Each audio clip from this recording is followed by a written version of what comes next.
Welcome to the Indian Ocean World podcast.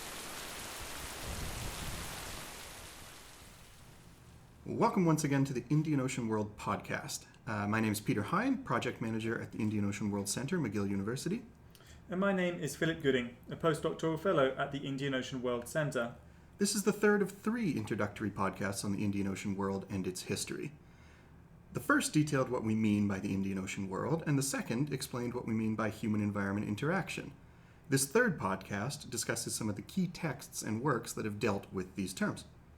We are once again joined by Professor Gwyn Campbell, the Director of the Indian Ocean World Center at McGill University, and the Principal Investigator for the Partnership Project Appraising Risk Past and Present, interrogating historical data to enhance understanding of environmental crises in the Indian Ocean world, which is funded by the Social Sciences and Humanities Research Council of Canada.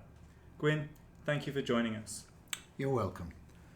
All right, let's start general. Gwyn, what were some of the works that helped shape your early career as a historian? As a historian, well, that takes me right back to the sixth form at high school, when Dewi, our North Walian history teacher, would march into the classroom, academic gowns swirling, and literally throw some of his books at us. Titles such as England Under the Tudors by G.R. Elton, The Age of Catherine de Medici by J.E. Neal, and The 30 Years' War by C.V. Wedgwood. We would take them home and devour their contents uncritically, as if they were sacred texts. We treated such authors as academic gods. However, in retrospect, I realized they are quintessentially Eurocentric in approach, reflect conventional preoccupations with the history of big men, of the making of European nation-states, and of the conflicts that ensued from the expansion of such entities. As influential, however, were some of the literary texts we studied at high school. A highlight was being introduced to George Orwell, then independently reading Homage to Catalonia, and subsequently his collected essays. These provided a much more personal take on historical action, written from the perspective of someone who became ideologically committed to certain causes, and then disillusioned with those ideologies. Someone who participated in some of the greatest events of the 20th century, such as the workings of the British Empire in Burma and the Spanish Civil War, and who, as a result, went on to write one of the most prescient works of the modern age, a work that resonates hugely today, and I'm referring to Orwell's masterpiece, 1984. At university, some of the historians I read who had the greatest impact were radical social historians such as Eric Hobsbawm and E.P. Thompson, who have helped put historical agency into ordinary working-class men and women, and economic historians such as Peter Hynd and Tony Hopkins, whose courses I followed, and whose teaching and publications have opened up new interpretations of British imperial history and the non-European world. Thus, Tony Hopkins, in his classic Economic History of West Africa, gave long overdue agency to Africans, while Hynd and Hopkins' work on imperialism has challenged conventional Eurocentric interpretations focused on empire as a result of political developments in Europe, and rather they investigate the complex interaction of European and extra-European forces. I suppose that what changed fundamentally at university was that there I was taught to think critically, to judge authors in context, which led in my MA and especially my PhD program to evaluate what authors wrote against the products of my own research. That was truly exciting, for it's a process by which young historians begin to shape new historical perspectives, to begin to find their own feet, to come of age as historians, and slowly gain the notice and respect of peers. I know elsewhere that you've cited Fernand Braudel as a major influence. How has Braudel in particular shaped your understanding of history and also your concept of the Indian Ocean world? while Fernand Braudel and the French Annales school he inspired fundamentally challenged conventional approaches to history that, as we discussed in previous podcasts, place humans at the centre of the historical story, or more precisely, the European male. Conventional historical approaches thus focus on the history of big men, Julius Caesar, Napoleon, Winston Churchill, on the rise of European nation-states, European expansion overseas, on wars involving primarily Europeans. In such histories, humans alone, notably European males, are the catalyst of historical change. What Braudel did was to bring the environment into the equation. He stated that the material, everyday life of humans is fundamentally affected by their environmental surroundings, by the geography of where they live, and by its climate.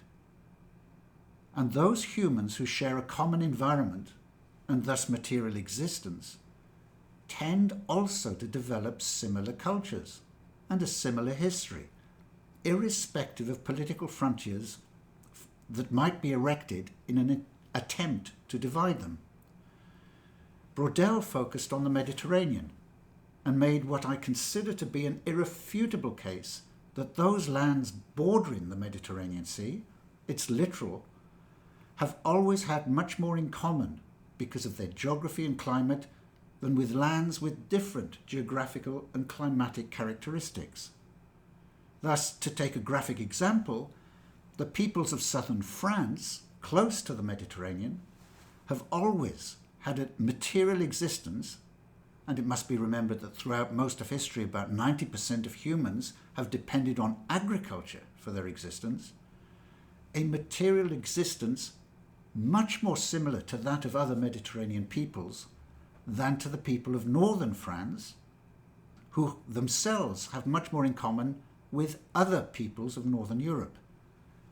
Which brings us to the ineluctable conclusion that the catalyst of historical change is not humans alone, but rather the complex forces at work in human-environment interaction.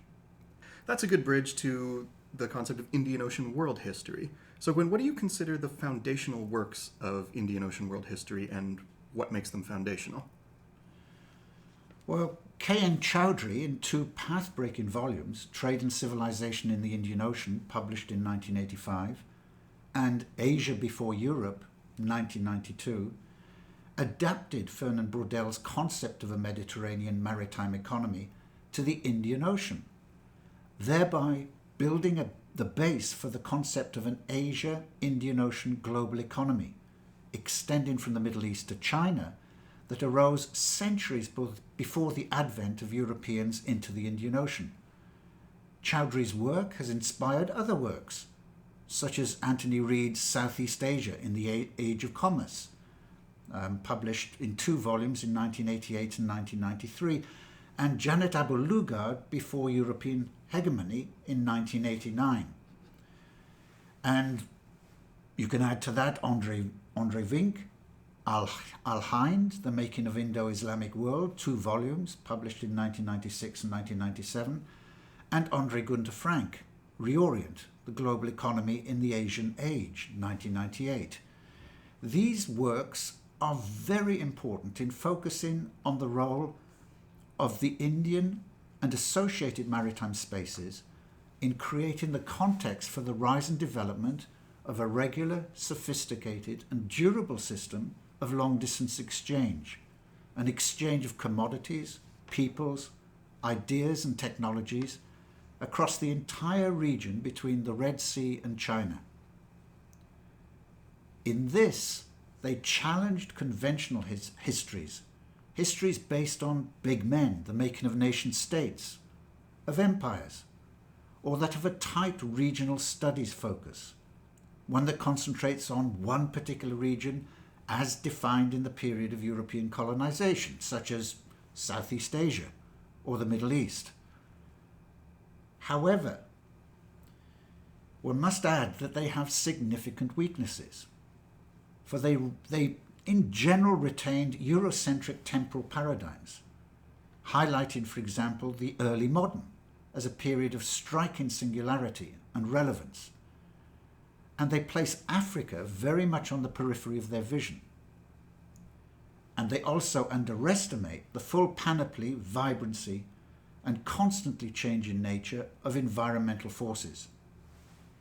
Okay then, so for somebody who is new to Indian Ocean world history or Indian Ocean world studies more generally, which books or articles would you consider essential reading?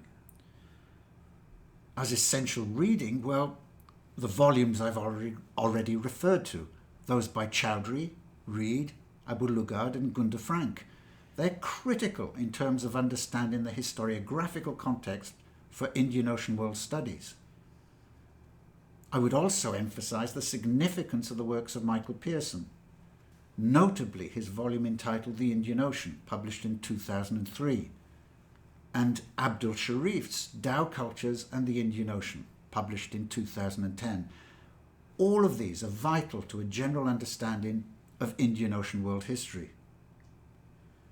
There's also, however, a growing interest in specific topics in Indian Ocean world history. To give you one example, the issue of bondage in the Indian Ocean world, a major interest of mine. There exist a number of texts on this, some of the most significant being James Watson's Asian and African Systems of Slavery, published in 1980. Anthony Reid, Slavery, Bondage and Dependency in Southeast Asia, published in 1983. Martin Klein, Breaking the Chains, published in 1993. And a volume I edited entitled The Structure of Slavery in Indian Ocean, Africa and Asia, published in 2004. What is truly exciting about exploring specific topics such as bondage within the Braudelian concepts that form the framework for Indian Ocean world studies is that there emerges a different perspective, a different interpretation of the historical narrative. Thus, it has become increasingly clear that the conventional view of slavery based on the Atlantic model is inappropriate in an Indian Ocean world context. To explain, in the conventional Atlantic model of slavery, the slave is a black African male, ripped violently from his homeland in Africa, forced to undergo a tortuous voyage, the Middle Passage, across the Atlantic, and, should he survive, then be forced to work on a cash crop plantation or in a mine in the New World, and live in squalid conditions with thousands of other slaves of African origin, deprived of basic civil rights. He's a chattel that his owner can punish or sell at will, and who can never accumulate inheritable property of his own. He lives and dies a slave, and his slave status is inherited by any children he might have. By contrast, slaves in the Indian Ocean world were of all colours and origins. In total, black Africans formed a minority of slaves, except in certain regions of the Western Indian Ocean world, and even there only during certain time periods. More women and children were traded as slaves than men, and they did all types of work, and in some cases no work at all, being valued as objects of conspicuous consumption that reflected the wealth and power of their owners. Moreover, most enjoyed at least some rights. Some could change owners, marry legitimately, and most importantly, a significant number could obtain manumission, either through the wish of their owner, in some cases through legal entitlement, as was the case in Muslim societies governed by the Sharia. In such societies, for example, when a female slave gave birth to the child of their master and the master died before her, she automatically gained freedom. Or they could gain manumission through their own action, through, for example, saving up enough to redeem themselves, to pay off their own market value. But bondage is just one of a myriad of exciting topics that are just beginning to be explored in Indian Ocean world studies. So on that, what are some of your other favorite recent works in the field of Indian Ocean world studies? Well, because I worked so intimately on them, I'd have to say the essays found in recent works that I've edited, in, for example, the volume Bondage and the Environment in the Indian Ocean World, published in 2018, and Early Exchange between Africa and the Wider Indian Ocean World, published in 2016. Also, the essays in the Journal of Indian Ocean World Studies, a new multidisciplinary journal based at McGill that's dedicated to the Indian Ocean world as a macro-region running from East Africa to China, covering both maritime and terrestrial spheres and all time periods. And I would add to that the volumes appearing in the exciting new Palgrave series in Indian Ocean World Studies. These comprise both monographs and collections of essays on all aspects of Indian Ocean world history. Just to give you an idea of their range, some volumes shortly to appear in this series will be Currencies of the Indian Ocean World, edited by Stephen Sorrells and myself, which offers groundbreaking insights into the history of the complex multi-currency system of the Indian Ocean world. And a collection of essays in a volume entitled Creatures of Commerce in the Indian Ocean World, co-edited with Martha Chaitlin and Philip Gooding, who's here today in the podcast as one of my interlocutors. This volume is highly innovative in shedding light on human treatment of and dependence on animals as an integral part of the Indian Ocean world system of production and trade. Your forthcoming book is a history of Africa and the Indian Ocean world. Can you tell us about the genesis of that book and what do you hope that it will add to the conversation? You are now asking for confessions, for this book has been many, many years in the making. I'm ashamed to admit that I signed a contract with Cambridge University Press to write this volume in 2004, and that it is only just gone to press. Martin Klein of the University of Toronto recruited me to write this for a new series of which he was general editor, entitled New Approaches to African History. This series is a series of short books orientated specifically to the needs of undergraduates and is designed as an introduction to African history. However, for me this volume has proved difficult to write for a number of reasons. First and foremost, I wished to write a work that reflected new advances into Indian Ocean world history, one that interpreted that history in the light of human-environment interaction. As the overwhelming bulk of literature related to the Indian Ocean world was based on conventional Eurocentric interpretations that put the European front and centre of the picture and followed Eurocentric themes such as the history of big men, Vasco da Gama, Clive of India, Cecil Rhodes, and of the making of European empires, and then the creation of nation states, as also of area studies founded on regions as defined by European colonial officials, Southeast Asia, South Asia, the Middle East, East Africa. All this made a study of cross-national, cross-regional interconnections over long time periods difficult and time-consuming. Secondly, those pioneering works that apply Braudelian perspectives to the Indian Ocean world, by Chowdhury, Pearson and others, for all that they were groundbreaking, tended to treat the monsoons as a constant, a system that could be relied on unerringly through the ages. However, the monsoon system is constantly in flux, is never the same year in, year out. So that, for example, the southwest monsoon rains, the torrential ones, the ones essential to the agricultural system of littoral Asia, sometimes arrive early, sometimes late, sometimes not at all. It sometimes brings rains that are so torrential that they ruin the crop, or such little rain that drought ensues and the harvest fails. Not only does the bulk of existing historical literature underestimate the variability of the monsoons, it often fails adequately to take into account other environmental factors that often intersect with and influence the monsoons. Factors such as ENSO, the El Nino Southern Oscillation events, the Indian Ocean Dipole, and the ITCZ, the Intertropical Convergence Zone. And also often quite distinct events such as earthquakes, tsunamis, and sulfur-rich volcanic eruptions. This meant that I had to engage in considerable research into these environmental factors and their impact on the Indian Ocean world over the longue durée. In this, I was helped enormously by a Canadian government fund that created a multidisciplinary international team of scholars to investigate the development of an Indian Ocean world global economy within the context of human-environment interaction.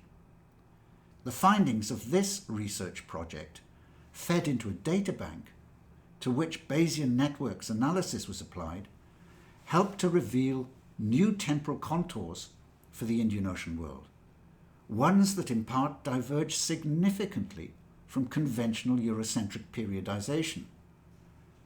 In overall terms, it is now clear that in the light of the forces of human-environment interaction, the Indian Ocean world global economy experienced three major phases of expansion, from about 300 BCE to 300 CE, from the 9th to 13th centuries, and again from about the mid-19th century. And in the intervening periods, it experienced economic stagnation, from about 300 to 800 CE, and between roughly 1300 and 1850. Now this is interesting, for while it tends to confirm the Eurocentric focus on the Middle Ages as a climatically warm era of general prosperity, it challenges conventional historical writings, which comprise the bulk of historical work on the Indian Ocean world, that stress the early modern as an era in which Europeans established military, economic, and political superiority in the Indian Ocean world. Finally, most histories, both of the old conventional nature and the newer ones that stress the importance of the monsoons, fail adequately to incorporate Africa into their analysis. They are either unashamedly Asia-centered and relegate Africa to the periphery of their studies, or they analyze Africa's role in the Indian Ocean world as essentially subordinate, specifically as a supply center of slaves and ivory that was exploited for profit by foreigners. My book attempts to reinterpret the role of Africa in the making of Indian Ocean world history, and attempts to do so in the light of the new temporal and spatial paradigms that emerge from our study of the constantly changing forces of human-environment interaction within the macro region. What emerges, I hope, is a much more nuanced and positive picture, wherein Africans play a vital entrepreneurial role, not only in the history of Indian Ocean Africa, but also in the making of the Indian Ocean world. So we're almost out of time, but I'll end with one final question. When it comes to Indian Ocean world history, what are the topics you feel remain understudied? Or what deserves reconsideration in the light of new scholarship? Maybe I'll phrase it another way. If you could wish for one book, what would it be? Oh, what a big question. There's so many topics currently little studied that deserve attention. However, for me, probably the most important, but also the most challenging, is to take our initial research project to its logical conclusion and to produce a history of the rise and development of the Indian Ocean world global economy in the light of human-environment interaction.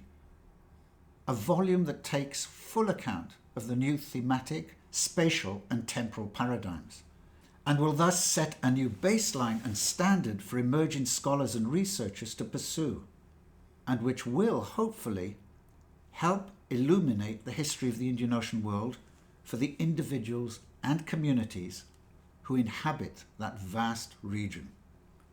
Thanks, Gwyn. That's about all the time we have for today. And this wraps up our series of 3 introductory podcasts on the Indian Ocean world. Please stay tuned for subsequent podcasts in which we will explore specific recent, ongoing, and future research conducted by ourselves and our colleagues that relate to human-environment interaction in the Indian Ocean world, past and present. Once again, I'm Peter Hynd, Project Manager of McGill University's Indian Ocean World Centre. And I'm Philip Gooding, a postdoctoral fellow at the Indian Ocean World Centre. Thank you again to Professor Gwyn Campbell, the Director of the Indian Ocean World Centre, for his answers to our questions on the Indian Ocean world today. Until next time.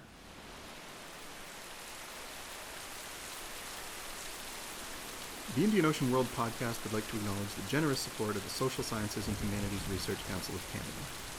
This podcast series is part of the SSHRC-funded partnership project Appraising Risk, Past and Present, interrogating historical data to enhance understanding of environmental crises in the Indian Ocean world.